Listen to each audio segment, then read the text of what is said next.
ፍራኦል እርቁ ከተደረገ በማግስቱ በነበረው ሂደት አቴንሽን ዳይቨርት ለማድረግ የተሞከሩ ሙከራዎችን በደንብ አይቻሉ። ከአጀንዳ እንደወጣ እኔ ፎከስ ማድረገው ምን ሲደረግ የኤርሚያስ ደቻሳ ዳባ አካውንት መጣ የሚል ወሬ ላይ ነኝ ያለሁት። እነሱ እኔ እንደው ድንግጥ ብሎ ይቅርታ ይላል ብዬ ስጠይቅ እንደውም ቀጥቻቸዋለሁ 30 ሺህ አድርግ ያለላቸው እናንተ በሲሪየስ ከዚህ ሰውዬ ይቅርታ ፈልጋለሁ፣ ይቅርታ እጠብቃለሁ። ሲሪየስ የሆነ ይቅርታ ፈልጋለሁ። የመጀመሪያው የሽምግልናውን ቀናይቼ የሚሰባሰቡ ዶክመንቶች አሉ። እነዚህ ይመጣሉ። ከነዚህ መካከል አንድ ላይ ኮምፓይል አድርጌ በድምፅ በማስረጃ ኤቭሪቲንግ እንምነግራችሁ ይሆናል። እኔ የምሰደብባቸውን ቪዲዮዎች በሙሉ ሪፖስት ያደርጋል። እንደ ዛሬ እርቅ ተፈጸመ ተብሎ በማግስቱ የስድብ ቪዲዮዎችን ሪፖስት ያደርጋል። ይሄ ማለት ቴሌግራም ላይም ጽፌላችኋለሁ። ከአንድ ሰው ጋር ተኮራርፋችሁ እርቅ ከፈጸማችሁ በኋላ ያ ሰውዬ እናንተ የምትሰደቡበትን ቪዲዮ ቲክቶክ ላይ በቲክቶክ ቋንቋ ሪፖስት ካደረገ ሀሳቡን ይጋራዋል ማለት ነው አይደል? አፍ አውጥቶ አይሳደብ እንጂ ሰውየው የተሳደበ ነው አልወጣለትም ማለት ነው። እናንተ እኮ ለእግዚአብሔር ብላችሁ ኦኬ ይቅር ምናምን ብላችሁ ሊሆን ይችላል። እኔ እንደዛ ነው ማየው። እኔ የምሰደብባቸውን ቪዲዮዎች እኔ የሚወዱኛሉ የሚጠሉኛሉ ጠቅላላ ሪፖስት። ብዙ ሰዎች ግን ልብ አይሉ። ሪፖስት አደረገ ማለት እየሰደበኝ ነው ማለት ነው። ከሰደበኝ ደግሞ እኔ በተገቢው መንገድ በተገቢው ሂደት ዱላ ማሳረፍ አለብኝ ማለት ነው። ስለዚህ ራስን ችለህ ትከላከላለህ ማለት ነው። ያን የመረጥኩት ራስን ችለህ ትከላከላለህ። በቃ ራስን ችለህ ትከላከላለህ። ምን ሌላ ነገር እኮ የለውም። ቲፎዞ መሰብሰብ እኔ ብቻዬን ነኝ ያለሁት፣ ብቻዬን ቴዲ ብቻዬን ነኝ ያለሁት። በቃ ራሴን ችዬ የቆምኩ ሰው ነኝ። 3 ቋንቋ አቀላጥፌ እናገራለሁ። ተተተተ ምናምን ብዬ አልሰበስብም። ህይወት ያልፋል። በቃ ቴዲ ነኝ። በቃ ቴድሮስ ጌታሁን ነኝ። ብቻዬን ቆሜያለሁ። ራሴን አወራሃለሁ። ራስን ችለህ ታወራለህ። እዚህ ምናምን አትበል። ፕሮቴስታንት ጋር ገብተህ ልታነካካኝ የምትሞክር እኔ ለዛ መመች ልጅ አይደለሁም። ኦርቶዶክስ ጋር ገብተህ ምናምን እንዲህ በመሆኔ ብትል ለዛ መች አይደለሁም። ፈሪሳዊ ነኝ ብትል ለዛ አልመችም። ሰዱቃዊ ነኝ ብትል ለዛ አይመችም። ስልጤ ነኝ ብትል፣ ኦሮሞ ነኝ ብትል፣ አማራ ነኝ፣ ትግሬ እኔ ለዛ አልመችም። ምክንያቱም እንዴት እንደምናገር አውቃለሁ። የኔ ባህሪ አስቸጋሪ የሚሆንብህ ቲፎዞ ለማሰባሰብ እንኳን አይመችም። ምክንያቱም እኔ ነጥዬ ነው ማናገር። ስለዚህ ይሄን ነገር ለሚመለከታቸው ሰዎች አረ ይሄ ነገር እንዴት ነው?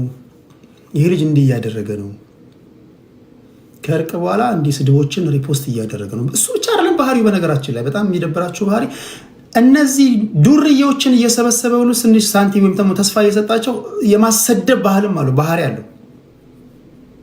አይታችሁ የሆነ ሰዓት ላይ ቲክቶክ ላይ ታችኋል አይደለ?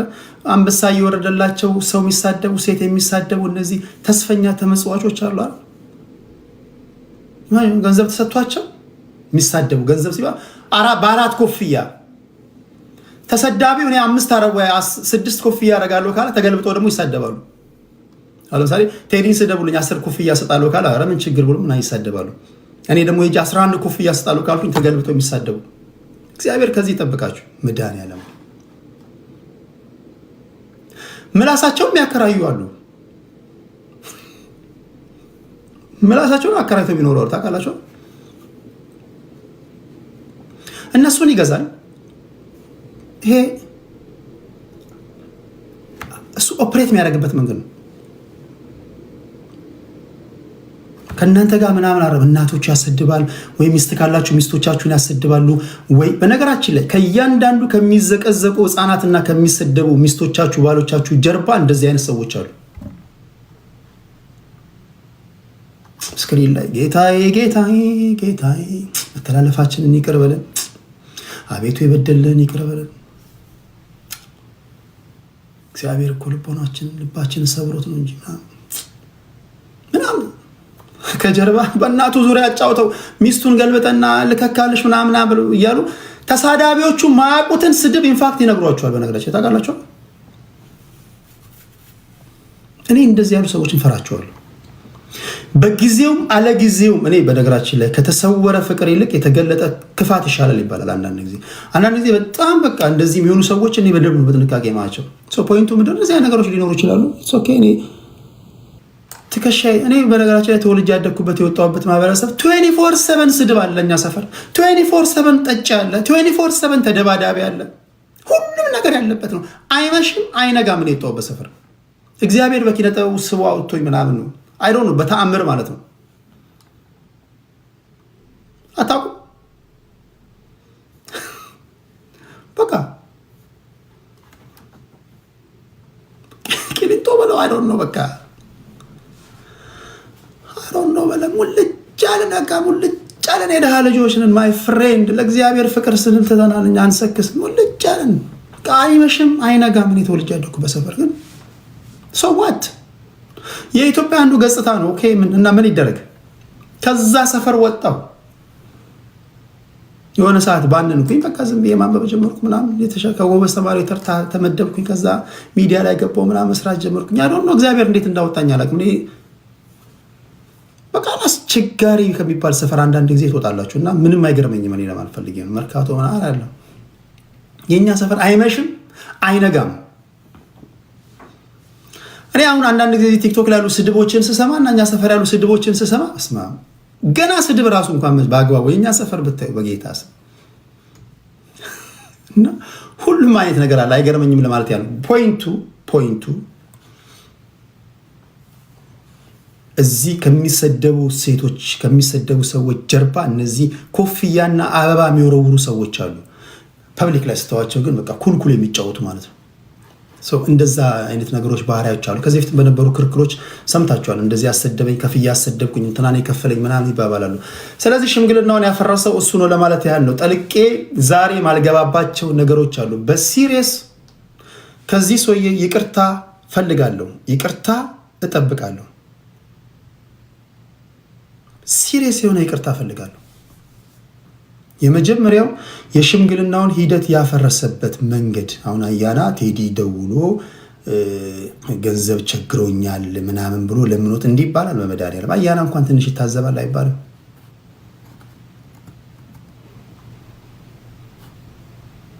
እንዲህ ያለ ባለጌ እስከ ዓለም ፍጻሜ ድረስ አብረን እንሄዳለን። እኔ ደግሞ ሳወራ እንዴት ህዝብ እንደሚሰማ ታያለህ።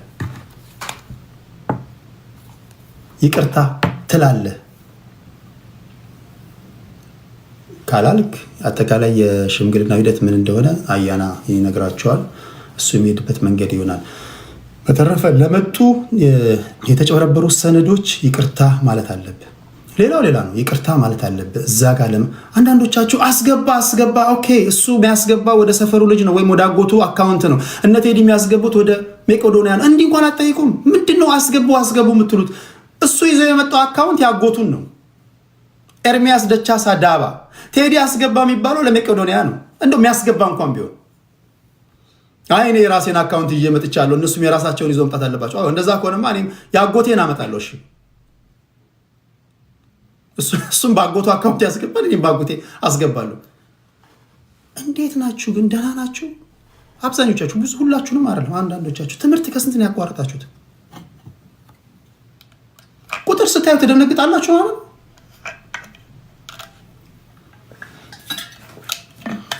እንዴ? ሁለተኛ እንዴት ነው የፈረዳችሁት? አጭበርባሪ ልዳኝ ብሎ የተቀመጠው ዳኛ እንዴት እንዲጭበረበር ራሱ ትፈልጋላችሁ? ስለዚህ አንዳንድ ጊዜ እንደ ፍራኦል ካሉ ሰዎች ጋር ዲል ለማድረግ ስትቀመጡ ቢገባችሁም ባይገባችሁም የመጀመሪያውን ዙር መገገም አለባችሁ። አንዳንድ የምታዩት ወረቀቶች እንኳን አሳማኝ የሚመስላችሁ ቆይ እስኪ ንፋስ ይምታኝ ማለት አለባችሁ። ቆይ ማየው ነገር ልክ ሊሆን ይችላል፣ ግን አንተን አላምንህም። ቆይ ትንሽ ንፋስ መጥቷችሁ ስገው ብዙ ነገራችሁ ይገለጣል። ቁጥር ታያላችሁ ምናምን ተጭበረበር። እነዛ የሚታለሉ ሰዎች ሊኖሩ ይችላሉ። የሆነ ሆኖ በራሱ ዛባ ያሽከርከር። አሁን የመጣበት ጉዳይ ይሄ በህቡ የተደራጀ ኤርሚያስ ደቻሳ ዳባ በሚል ፍኖተ ህይወት የሚባሉ በማህበር የተደራጁ ሰዎች አሉ። እነሱ ጋር ደውለናል። እሱን ወደኋላ አልመለስም። ለእናንተ የምነግራችሁ ነገር የለም። ቴሌግራም ላይ የሚያነበባችሁት ነገር አለ። ይሄ ጉዳይ ከእርዳታ ሰብሳቢዎች ጋር ተያይዞ የመጣ ነገር ነው።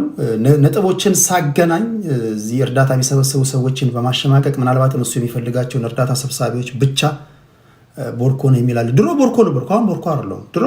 ድሮ በስመ አብ ወልድ ድሮ ግን እንደዛም ሆኜ እኔ ራሴ ዶሮ አርብቼ እንቁላል ምናምን ሸጬ ደብተሬን፣ ዩኒፎርሜን፣ እስክሪብቶ ማዘርን አላስቸግር ወይ ቤተሰቦቼን አላስቸግር ወይ አጎቴን አላስቸግር። ደብተሬን ገዛለሁ፣ ዩኒፎርም ገዛለሁ፣ እስክሪብቶ ገዛለሁ፣ ጫማ ገዛለሁ። በራሴ ጥረት እንደፋደፍ ያደግኩ ልጅ ነኝ። ኢትዮጵያዊ ነን እኮ ኢትዮጵያዊ እና ድህነት ታዲያ ምንድን ነው? እሺ ገና ድሃ አይደለንም። በነገራችን ላይ ከድህነት ወለል በታች የምንኖር ህዝቦችን። ስለዚህ ፖይንቱ ምንድን ነው?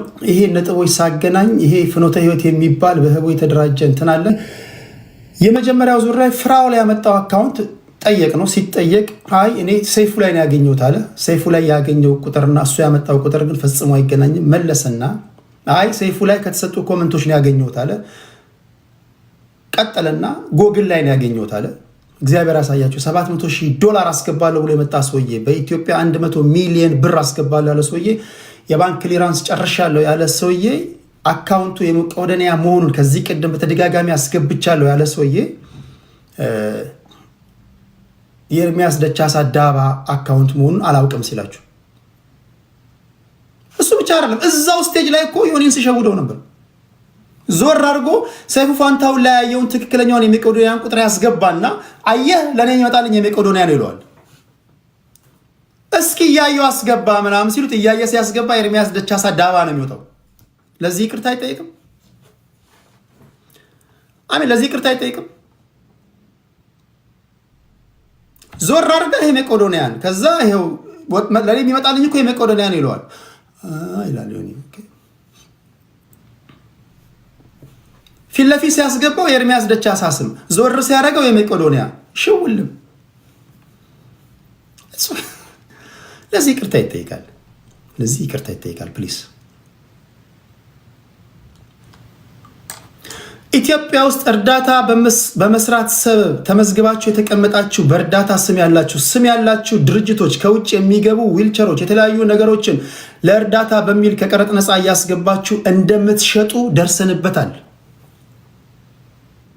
የተቋቋማችሁት ለእርዳታ ነው። በእርዳታ ስም ግን ብዙ ንብረቶችን ከሀገር ውጭ እያስገባችሁ ከቀረጥ ነፃ እየወጣ ግንባራቸውን ይባላል ይሸጣል።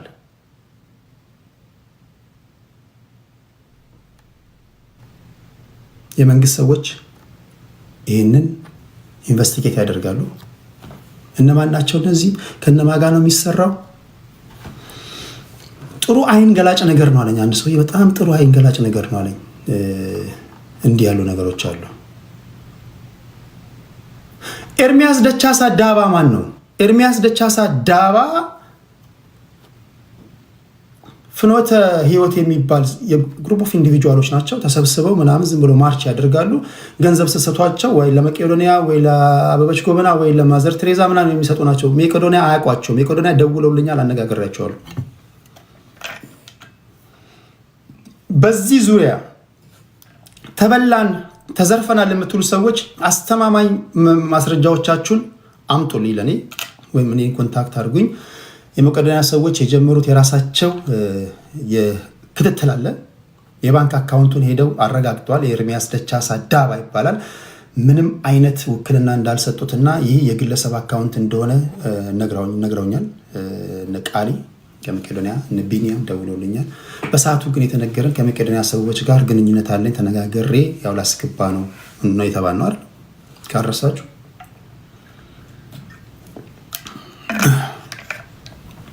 $1 ሚሊዮን ከዛ በፊት ልክ ያለው ሲል እንግዲህ ሪከርድ አድርገዋል። የተለያዩ የህግ ሰዎች አሜሪካ አካባቢ የሚንቀሳቀሱ አሁን ሰው ንቃተ ህሊናው እየተፈተነ ሲመጣ ይሰለቸውና ስርዓት ያስይዛል። የምትናገራቸው ንግግሮች ሁሉ አደገኛ ሲሆኑ ሰዎች ሪከርድ ያደርጋሉ። ከዛ ሳትወድ በግድ ኢንቨስቲጌት ትደረጋለህ ማለት ነው። ይሄ አንድም ለማስተማር ነው፣ የማንቂያ ደውል ነው። ቢቻል እንመልሰውና ወንድማችን ለማድረግ ነው እንጂ እኮ ለመስበር አይደለም። ቢቻል ካልተቻለ ደግሞ ህግ ያስተምረዋል። $700,000 ምን ይገርማቸዋል? $1 ሚሊዮን እኮ ልክ ያለው ይላቸዋል። ተስፈኛ ተመጽዋቾች ደግሞ ልክ ነው። ባለፈው እንኳን $20,000 ሴንት ሲል አንድ ማን ነው ሎየር ነው ለወሬ ያደረ የሚባል አንድ ልጅ አለ። ተስፈኛ ተመጽዋች ነው። የእሱ ችግር ደግሞ ይለያል። መላክስ እንደዚህ ነው ይላል። ገና እኮ ምንም ያየው ነገር የለም። $20,000 ደግሞ ምንም በቃ ስንት ላድርግላቸው? 30,000 ላድርግላቸው፣ $20,000 ላድርግላቸው ምናምን ይላል። ይጠራሉ እዛ ስቴጅ ላይ ያሉት 30 አድርግላቸው ይላል። ፍራኦል እኮ የሳቀ እኮ ነው። እግዚአብሔር ምስክር ነው፣ እየሳቀ ነው ፍራኦል። 40 አድርግላቸው ይላል። ከላይ ያለው ሰውዬ ሸጣይ ከ30 በላይ አይሄድም ይላቸዋል። እስኪ 25 አድርግላቸው ይላል። ለወሬ ያደሩ ነው ተስፈኛ ተመጽዋቹ። ኦኬ 20 አድርግላቸው፣ $20,000 ይበቃቸዋል። እና ቴዲ ምን የቸገራቸው $20,000 አረነ ይላል። ላክና ላሳያቸው። ሴንድ ገላገልኳቸው። ለወሬ ያደሩ ተስፈኛ ተመጽዋቹ ወንድነ ፊራ ወንድነ እነ ቴዲ ለማስገባት የተደረደሩትን አስገባ። ወንድነ ፊራ ደረሰኛ ሳይኝ ይላል። ደግሞ አንደኛው ጂኒ የሚባል ትራክ ድራይቨር ጂኒ ነው ምናምን የሚባል ልጅ ባኗል። የሆነ ነገር ባኗል። ግን ሼም ይዞት ሲወርድ አይቻለሁ። የሆነ የተቆረጠ ቪዲዮ አይቼ ይጠይቃል ልጁ አልተዋጠለትም። እስኪ ዞር አድርገው ምናምን፣ እስኪ ዞር አድርገው፣ እስኪ ስትመታ ምናምን ልይ ምናምን ይላል። አላሳያለሁ። ጂኒ ያለ እዚህ ውስጥ አንድ ጊዜ ኔጋ መጥቷል ይሄ ልጅ። ምክንያቱም ሰው ሪከርድ ያደርጋል። ንቃተ ህሊናን ይታዘባል እኮ ሪከርድ ተደርጎ ሲወጣ እንዴ ጂኒው ምን ሆነ ነው? ኧረ በስመ አብ እንደዚህ ሙድ ሲይዝብ ዝም ትላለህ እንዴ ትባላለህ እኮ። ስለዚህ ጂኒው ታግሏል። የሆነ ጥያቄ ለመጠየቅ ፈልጓል። ግን እስኪ ቁጥሩን አሳየኝ፣ ኧረ አይታየም እኮ ምናምን ይላል። ከዛ ዞር አድርገው ሬድዋን አየለ ምትኩ ነው ምናምን ለሚባል ቴሌግራም ላይ ጽፌላችኋለሁ። $117 የላከውን ርሲት ያሳያቸዋል። ራቅ አድርጎ ለምንድን ነው ሲባል የቤቴ አድራሻ እዚህ ላይ ስላለ ነው ማለት ይላቸዋል። ከዛ እናንተ ደግሞ ግር ብላችሁ መጣችሁ። ፊራ ልኳል ቴዲ ላክ፣ ፊራ ልኳል ቴዲ ላክ፣ ፊራ ልኳል ቴዲ። ምንድን ነው የላከው? 20,000 አስገብቷል አይናችን እያየ ምናምን ይላል። እኚህን ነበር ሰብስበው ፈንጅ የተጠመደ ፈንጅ ላይ በቃ መወርወር እንዲያመክኑ እናንተን ነበር ፈንጅ አምካኝ ማድረግ። ጂኒው ስም እንኳን ታረማሉ። ጂኒውን ብትጠይቁት ይነግራቸዋል። ይሆን ተናንቆታል የሆነ ነገር ልክ እንዳልሆነ ያውቃል የሆነ ነገር። ግን ምንም ማድረግ ስለማይቻል በቃ ሄደ። ሌሎቹ አይጠይቁም። ሌሎቹ አንደኛ ዝም ብለህ ስታያቸው እንኳን ቃላት አጣጣላቸውን፣ ንግግሮቻቸውን፣ ኢኮኖሚ ስታተሳቸው ምናምን ስታይ ግማሹ የማታ ከ4ኛ ክፍል ያቋረጠ ነው። ዝም ዋቴዎች ናቸው። አንደኛው እንደውም እኔ ቀላል ሰው እንዳልመስልህ ስማርት ስቱፒድ ነኝ ምናምን ብሏል። ሰምታችኋል? አንድ መላጣ ልጅ 24/7 የሚሰቀው ቀላል ሰው እንዳልመስል እኔ ኢንተርናሽናል ቢዝነስ ሰው ነኝ። ብዙ ሰዎች እንደውም የውጭ ሀገር ሰዎች ሲያዩኝ እኔ እንዴት ያለ ስቱፒድ ነው ይሉኛል ምናምን ብሎ አንድ ቪዲዮ ሰርቶብኛል። በጣም ነው ሰው የሚደነቅብኝ። እንዴት ያለ ስቱፒድ ነው ብሎኛል ምናምን ብሎ ቪዲዮ ሰርቶብኛል። አራጥፋው እሱን ቪዲዮ አንተ እንዴት ያለ ስቱፒድ ነው ብለውኛል ብሎ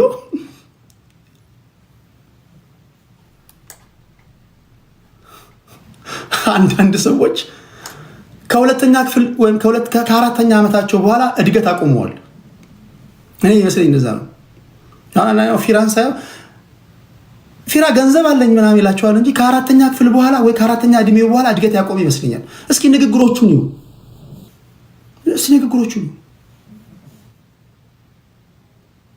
እያንዳንዱ አሁን የሰለጠነ ዘመን ውስጥ ስታሳይ ለምሳሌ የሆነ ነገር ባሳይ አሁን ይህን ሰዓት ባሳይ ስክሪንሻት ያደርጉታል ወይም ደግሞ የሆነ ነገር ካፕቸር ያደርጉታል፣ ጎግል ላይ ያስገቡታል፣ ዋጋውን ይነግረዋል። ይሄ ሹራብ ስትል ዋጋውን ይነግረዋል።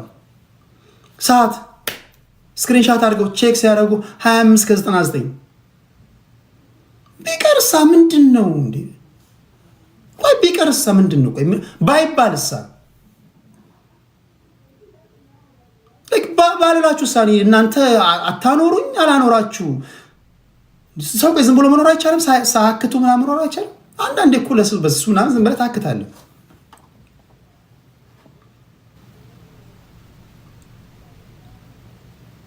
ጫማ ሄደ እኮ ከሱቅ የምትገዛው ነገር ነው። ወይም ኦኬ ግዛ፣ ግን ኦኬ በዛ ደረጃ ስፔንድ አደርጋለሁ ካልኩ ኦኬ ይሁን እሺ። ግን ምን እናርገኛ?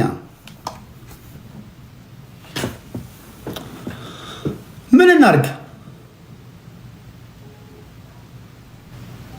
ቆይ ማለት እኛ ምንድነው የምናደርገው? አንድ ነገር ንገሩኝ።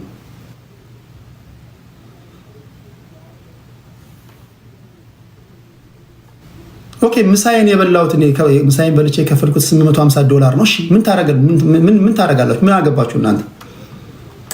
ወይ ምሳ ከመብላት ጋር የተያዘ አጀንዳ ወይ የሆነ ነገር ከሆነ ኦኬ አያይዘ አንድ ጊዜ እንደዚህ እዚህ ቤት እንዲከፍ እያለው ጨረፍ አድርገህ ልታልፍ ከሆነ ኦኬ 24/7 እዚህ ህዝብ ላይ እንደዚህ መሆን ህዝቡ ራሱ እኮ ይሰለችዋል ማለት ይጠይቃል። ከዛ በራስህ ጊዜ ገመድ መሰብሰብ ሊሆን ይችላል እና እነዚህ ነገሮች ቢታረሙ ጥሩ ነው። ከኔ ጋር ፐርሰናል አደረገው እና ያ ነገር ማናደደኝ። በጣም ይሳደባቸው ስድቦች አጸያፍ ናቸው። በእርግጥ መሀል ላይ እኔም ለዛ የመለስኳቸው ምላሾች ከኔ የሚጠበቁ አልነበሩም። ግን ወደ ሲሪየስ ወደሆነ ነገር ገባን። ብዙ ዶክመንቶች፣ ብዙ ማስረጃዎች አሉ። ከነዚህ መካከል ክብራትና ክብራን የምትሰሟቸው ድምጾች ብዙ ይሆናሉ።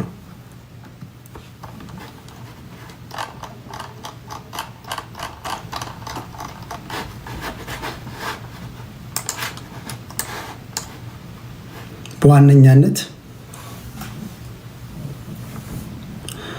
ይቅርታ ትጠይቃለህ ማለት ነው።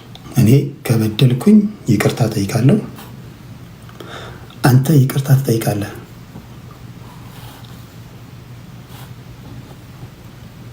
ይቅርታ ትጠይቃለህ። ሰው በጣም እስከ ጥግ ድረስ ማከበር ልጅ ነኝ። መስመሬን ካለፍክ ደግሞ ሳልገልህ ግደለኝ። በቃ መስመሬን ካለፍክ እስከ መጨረሻው ድረስ ሄዳለሁ። ምንም የሚቀርብኝ ነገር የለም። እንደነገርኩ ነው። እንደነገርኩኝ በጣም በቃ ነግሬሃለሁ። እኔ እድሜ ልኬን ስፈራቸው የኖርኩት እኔ ትሁት ሰዎችን ነው። እኔ በጣም ትሁት ሰዎችን በጣም አከብራለሁ። ጋጥ ወጥ ከሆንክ እንደዚህ ካልክ ግን በቃ ጠይቃቸው እስከ መጨረሻው ድረስ። በምንም ምን ያትበልጠኝ? በምንም በእርድና ብትል፣ በፋራ የመጫወቻ ሜዳ ብትል፣ ዋቴ በመስራት ብትል፣ እኔ የመጀመሪያው ሰው ነኝ ሬዲዮ ላይ ዋቴ እንዴት እንደሆነ የተናገርኩት። በዶክመንተሪ የሰራሁት ዋቴ ሰሪዎች በሙሉ ከአዲስ አበባ እስከ በቃ ኢትዮጵያ ውስጥ በሙሉ በቃ የፈለጉኝ ማለት ነው። ባለሱቆች በሙሉ የመረቁኝ፣ እናቶች የመረቁኝ። ዋቴ አሁን ድረስ አሁን የተሰራበት ያለ ነገር ነው። ዶክመንተሪ ሰርችበታለሁ። ዋቴ ታውቃላችሁ? አይገባችሁም? ዋቴ ልስራ ብል እኔ ጠቅላላ የዋቴ ፈልሳፊዎች እኔ ጓደኞቼ ናቸው። ግን የሚሰሩ ይመቻቸው። እኔ ኃላፊነት የገባሁበት ግን ማህበረሰቡን ማስተማር፣ ስነ ምግባር፣ ማታለል፣ ማጭበርበር እውቀት አይጠይቅም። አእምሮ ያለው ሰው እንደዛ አያደርግም። አእምሮ ያለው ሰው የሰራውን የእጁን ስራ እግዚአብሔር ይባርክለት፣ እግዚአብሔር ይባርክልኝ። የምሰራውን ስራ የእጆቼን ስራ እግዚአብሔር ይባርክልኝ። እኔ ያንን ነው የምለምነው። በአቋራጭ የሚመጣ ሀብት ገደል ይግባ። ሰላሜን የሚነሳ ሀብት ገደል ይግባ። ቤተሰቤን የሚያናጋ፣ ልጆች ትዳሬን የሚበጠበጥ፣ እንቅልፍ የሚነሳ፣ በሰው ዘንድ ሞገስ የሚያሳጣ ሀብት ገደል ይግባ፣ ገደል ይግባ። የኔ እንትን ነው የኔ እንትን የእናንተ ምን እንደሆነ አላውቅም። የኔ ግን እምነት ያ ነው። እግዚአብሔር አይስጠኝ። በተረፈ ጊዜ ሰጣለሁ። ይቅርታ ትጠይቃለህ።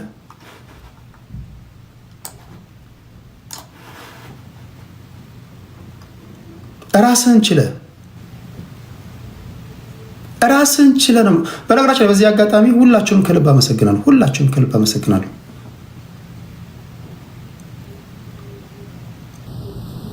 በነበረው ሂደት አቴንሽን ዳይቨርት ለማድረግ የተሞከሩ ሙከራዎችን በደንብ አይቻሉ። ከአጀንዳ እንደወጣ እኔ ፎከስ ማድረገው ምን ሲደረግ የኤርሚያስ ደቻሳ ዳባ አካውንት መጣ የሚል ወሬ ላይ ነኝ ያለሁት። እነሱ እኔ እንደው ድንግጥ ብሎ ይቅርታ ይላል ብዬ ስጠይቅ እንደውም ቀጥቻቸዋለሁ 30 ሺህ አድርጌያለሁ ይላቸዋል። እናንተ አፍርም።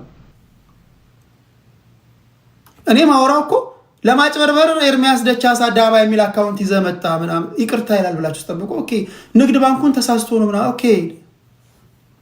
ሌላውስ ባንክ እንዴት ኤርሚያስ ደቻሳ ዳባ ሆነ ስትሉት ተገልብጦ እንደገና የሞራል የበላይነት ሊወስድባችሁ ይመጣል። እናንተ አብሮም ያለው ሰው ልክ ነው ይላል። ማስገባት ከብዷቸው ነው አይደለ? መጀመሪያ 20 ሺህ ነው አይደል ያልኩት 30 ሺህ አድርጌዋለሁ። እንደውም ቀጥቻቸዋለሁ። ተቀጭም ነው እኛ ይወጡና ተቀጣጣቸዋል ይላሉ። ደግሞ እነዚህ ተስፈኛ ተመጽዋቾች ምንድነው ይቅርታ ሲባል ቀጣችሁ። በጣም የሚገርም ነገር ሰው ግን ይታዘባል። ልታጭበረብር መታል ልትዘርፍ መታል ስትሉ ሰውየው ይቅርታ በመጠየቅ ፈንታ ተመልሶ አንተ ራሱ ምን ሲደረግ ልትጭበረበር መጣ ይቅርታ ጠይቅ እንደማለት ነው። የምንሰማው እኮ ጉድ እኮ እናንተ ጉድ ነው እኮ። እሱ የራሱን አካውንት ይዞ መጣ። እናንተ ምን ሲደረግ የራሳ ባዶ እጃችሁ መጣችሁ። ውይይቱ ላይ የአጎቶቻችንን አካውንት እንደምናመጣ አልተነገረንም ነበር። እሺ ምን እናድርግ እንዴ? እሱ ተዘጋጅቶ መጣ አካውንት ይዞ። ጥያቄው የማንን አካውንት ይዞ መጣ ነው። እንዲህ አይጠይቁም። እና እንዲህ ያሉ ነገሮች መስተካከል አለባቸው ለማለት ያለው። አሁን ብዙ ማልናገራቸው ለፖለቲካው እንትን ብዬ ወደ ፖለቲካዊ ጉዳዮች ሄዳለሁ። እነሱን ማሳረፋቸው ነገሮች አሉ። የመጨረሻው ግን የተወሰነውን ቀን አይቼ የሚሰባሰቡ ዶክመንቶች አሉ። እነዚህ ይመጣሉ። ከነዚህ መካከል አንድ ላይ ኮምፓይል አድርጌ በድምፅ በማስረጃ ኤቭሪቲንግ እንምነግራችሁ ይሆናል። $18,000 ጫማ ግዛ የሚል ቻሌንጅ ከማምጣት ይህም ቀላሉ ነገር ቻርጀር ቀይር። ቻርጀሩን ማታ ማታ ታኝከዋለህ። አይ ቲንክ ማታ ማታ ታኝከዋል መሰለኝ ቻርጀሩን። እንደዚህ ነገሮች ቢቀየሩ ምናምን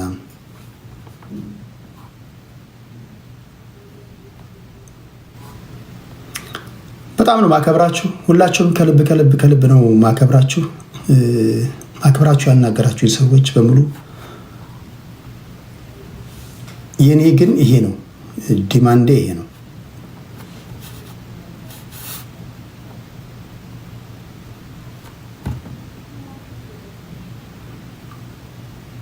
ከፖለቲካው ስወጣ ተጨማሪ ሌሎች ነገሮችን ካየን በቃ ሌሎቻችሁ አይፎን 13 እነሱ እንግዲህ እነሱ ወደፊት ብሎ ኋላ የምናወራው ይሆናል። እነዚህ ነገሮችን እጠብቃለሁ።